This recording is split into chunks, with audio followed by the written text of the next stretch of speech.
everyone, welcome back to my channel. My name is Mandy and I'm a full-time reseller. Today I'm going to go over 36 different products or items that I use, most of them on a daily basis, in my small business.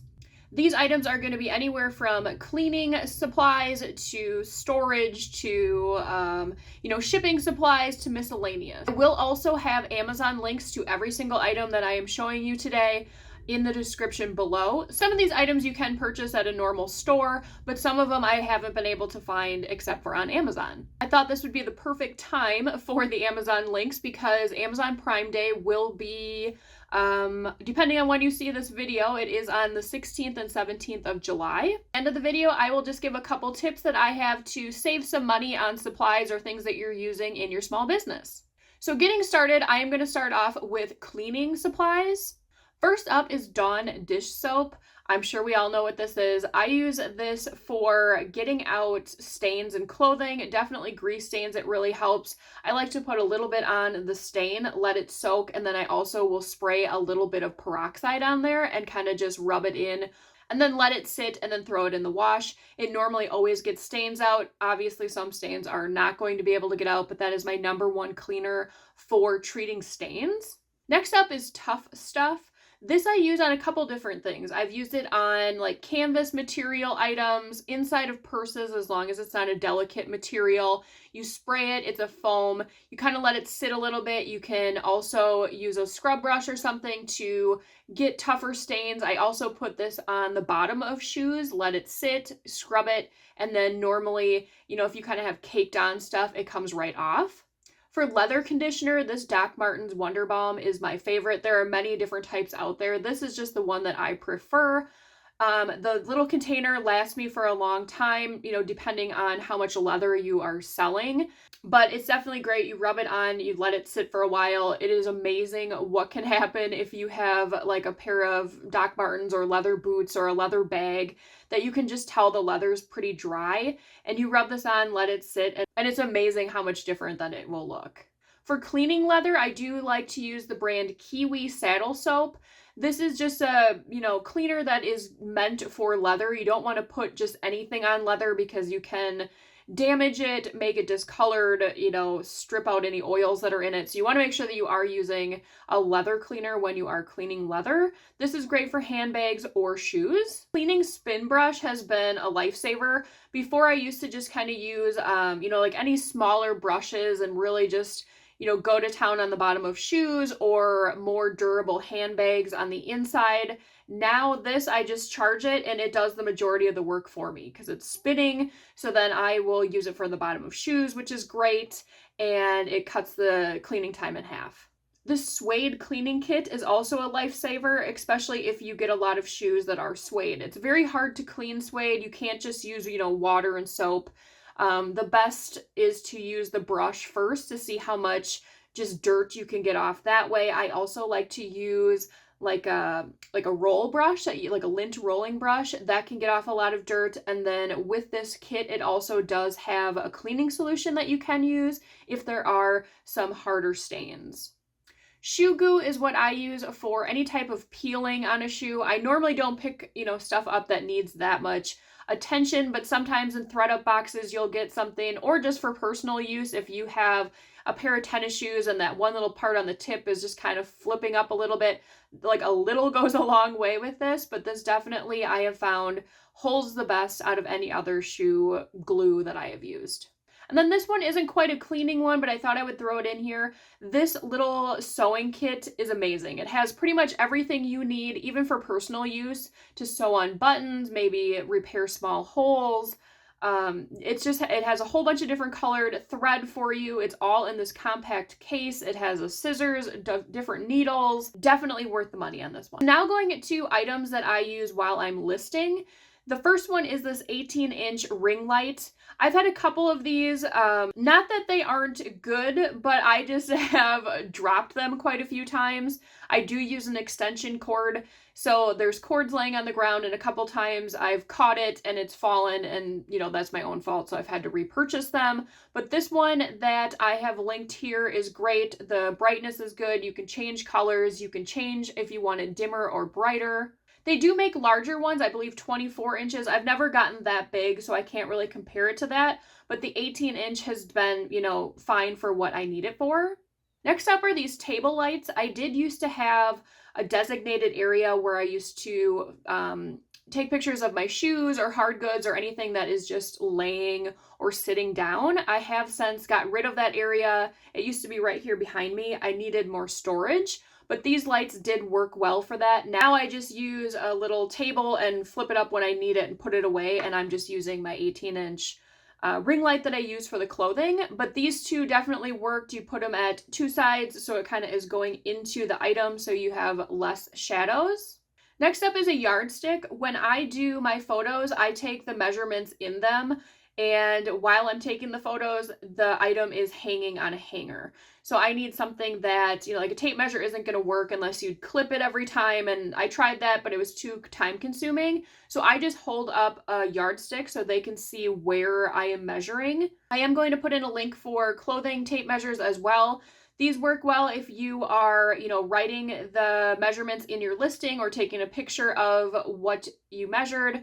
They also work really good if you do flat lays. I've seen people do that too. They take the tape measures and tape it to the actual board that they're using. So then they just move the item around so you don't have to keep, moving it, taking a picture. This way it is flat on the board and you just move your item to measure it. This little pointer has really come in handy for me. I'm really glad I bought it. I use this to point out flaws on the item. The pointer will extend to, a longer length, and then I can stand back and hold it to where the flaw is and take a picture.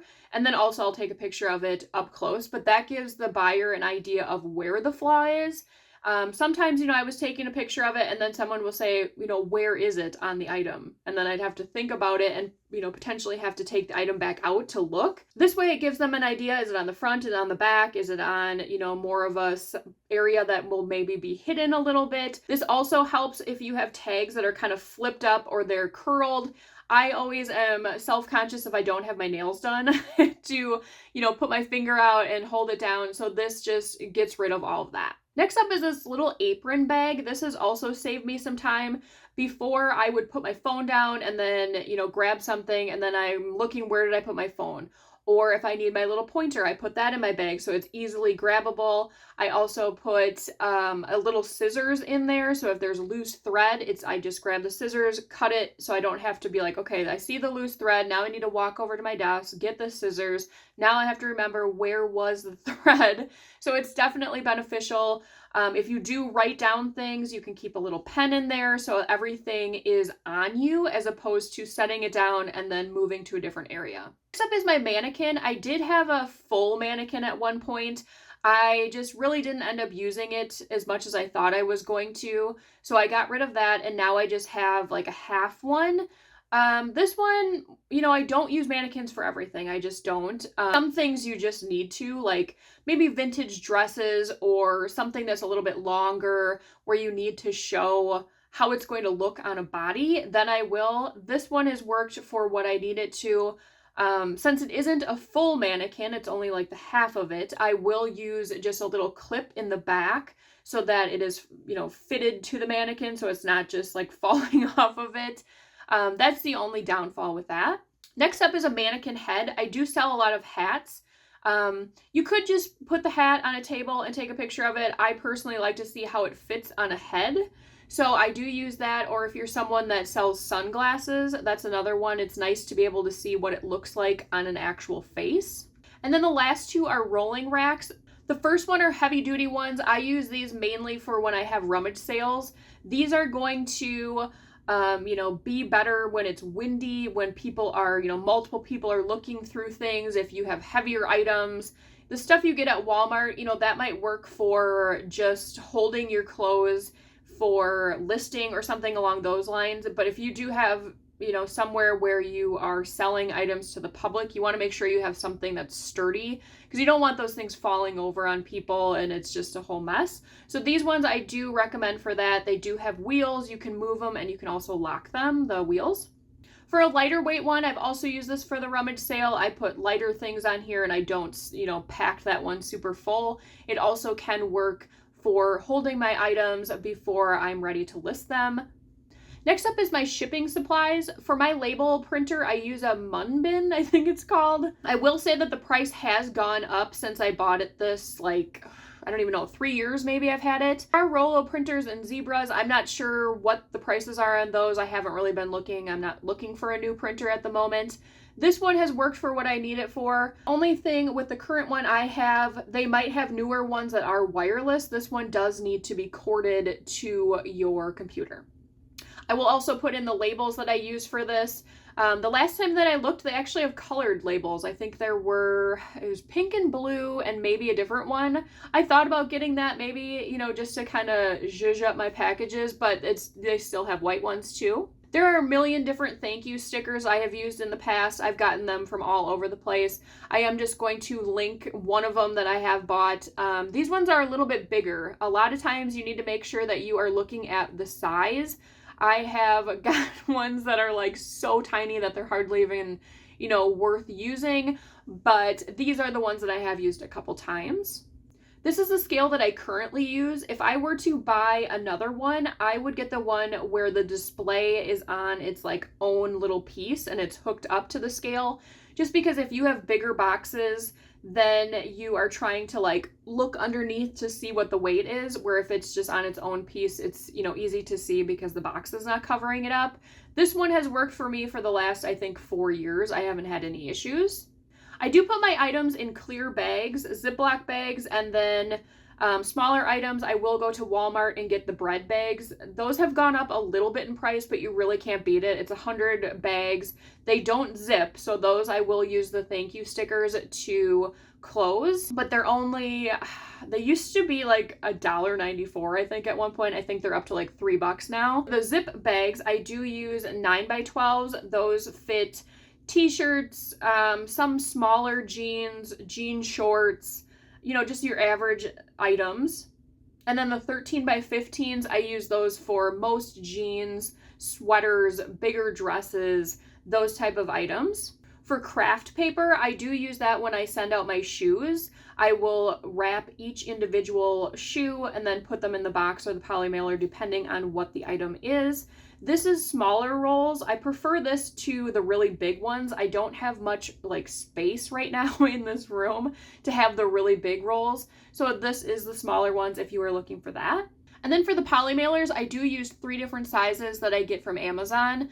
For eBay, I do use my store credit sometimes for the smaller poly mailers. Those are like the size of a DVD almost. As far as the poly mailers go, I will show the last order that I did put in. These, I am always looking for a deal. I'm definitely not the person that, you know, gets the Christmas ones for Christmas time and the pumpkins for Halloween. I just can't justify spending the money on that.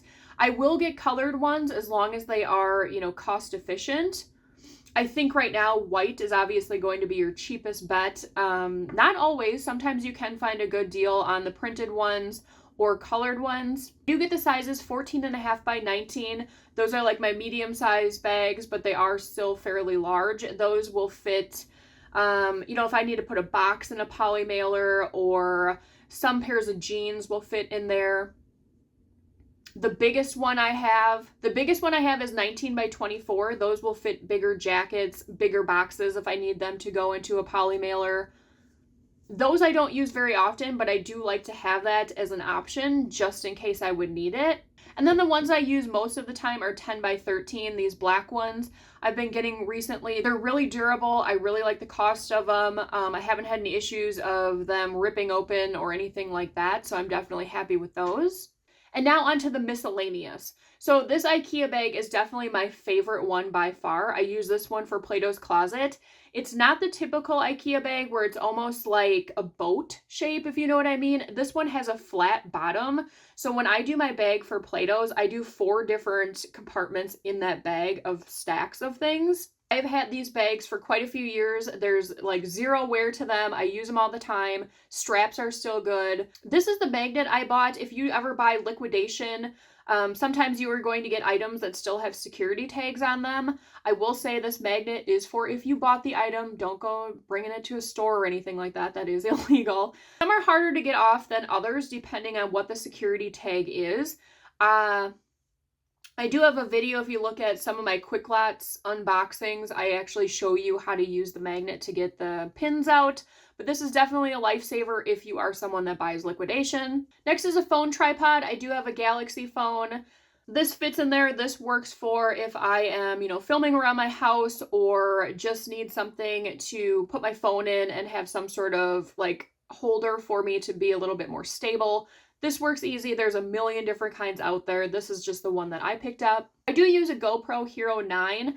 I know that's not the, newest, latest model. I was just kind of testing it out to see how much I would use it. I didn't want to spend a whole bunch of money on something if I knew I wasn't going to use it. I do sometimes. I'm still just a little leery about, strapping it on my chest and bringing it to a thrift store or the bins or something along those lines. I will put in here this clip I got. I do like that. That will clip right onto a cart, like the part where you'd put your purse in it. So that has been helpful. It does make the camera go like this. So when I'm filming, I can keep the GoPro up. And then when I'm not, I can put it down so people aren't, thinking that I'm just filming people. If you're someone that does live shows, this is the way that I found it to be the easiest. In the past, I did try those little markers that you put like on a hanger. It's like a little card. Those just kind of seem to get in the way. These little stickers work really good too. I have certain hangers that I use for the live shows, and then I put those stickers on the hanger. They stay on there. It's super easy. Then everything is numbered so you know what is what when you are packaging things and when they sell. Next up is just a personal type thing for my business. I like to have a little like notebook calendar. I keep really important dates that I know that I can't miss, like when I need to pay my credit cards, I pay my quarterly taxes, if there's appointments that I know I need to be at. This way it keeps it all in one place, business and personal, so I know that I'm not missing anything. I also like to use it for putting in lists in there. Like if there's a week where I know I need to get X, Y, and Z done, I will put that in there so that visually I can see it so I know what I need to do. And then the last item fits with the labels I buy for the thermal printer. This one, you just stick them in there. You can also use it if you are making like your own stickers. It has the little roll bar too that you can add it onto.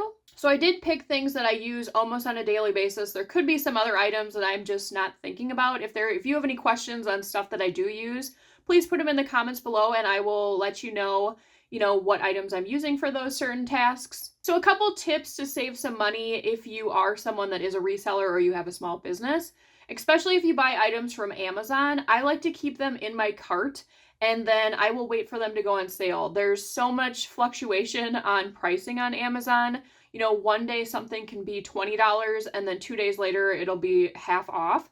So that way I always keep different poly mailers that I've used in the past. Some have prints on them, some don't. And that way I can just keep an eye on the pricing. If it goes really low, then I will stock up. Same thing with Amazon. If you are someone that is okay with buying from Temu or companies like that, a lot of those items that you're getting from Amazon are very similar from the ones from Temu. I have bought from the past from that company. I've had zero issues with, my credit card information or anything like that. They're really good about items that are damaged or just really are not what it was described. I always get my money back. So that's just an option if you are okay with using those type of companies. Make sure to check clearance aisles in like big box stores like Walmart. If you are looking for shipping supplies, I have found a lot of things on like super sale, like padded envelopes I've found really cheap, packing tape. I use pool noodles a lot for breakable items that I am selling, so I normally am always looking towards the end of summer to see when those go on sale. I have gotten those as cheap as 10 cents at Walmart before. Also with stores, kind of think outside the box. I went and looked at what their packing paper costs, like their craft paper, and then I was looking for something else in the painting area, and I found that it was pretty much the same thing. It was just like a little bit shorter, but it was still like that craft paper, and they had it for, I think it was like $6 cheaper. So if you're looking for something, maybe don't specifically look in the aisle that it would be in and just kind of think, okay, where else could I find something similar? Same thing with the bread bags. That's technically not meant for, shipping items, but it's a lot cheaper than buying that size bag on Amazon. Another tip that I do have is to, let people know what you do. I have a lot of people that are saving like those puffed air things for me. Boxes. I mean, boxes are very expensive if you have to buy them new and you're someone that, sells a lot of hard goods or stuff that needs to go in boxes. So that is a big money saver. My uncle, he works at a company where they are continuously getting product in and they have bubble wrap that they are just, ultimately throwing away. So he is saving bags of that for me. That also helps with the environment, like if we can continuously keep reusing things. So just definitely let people know what you do, and they may have some packing supplies for you. I have seen other people go into stores and ask the employees if they have boxes, like bigger boxes. But with that, I would just be a little bit leery. I know some companies don't allow that. I mean, I guess the worst they can say to you is no.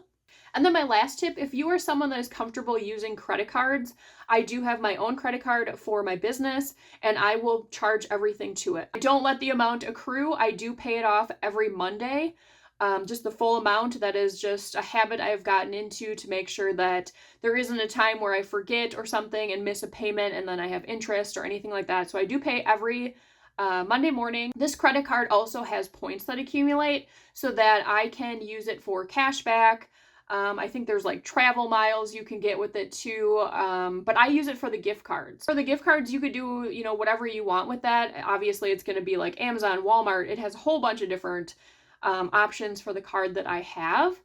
You could take that money and put it right back into your business and, use it for supplies for your business, or it could just be fun things for you. If you want to treat yourself to something at Walmart for $100 or whatever it may be that you have accumulated the points for. I just see that as somewhat free money. You're already paying the money on the card and then they are giving you a bonus.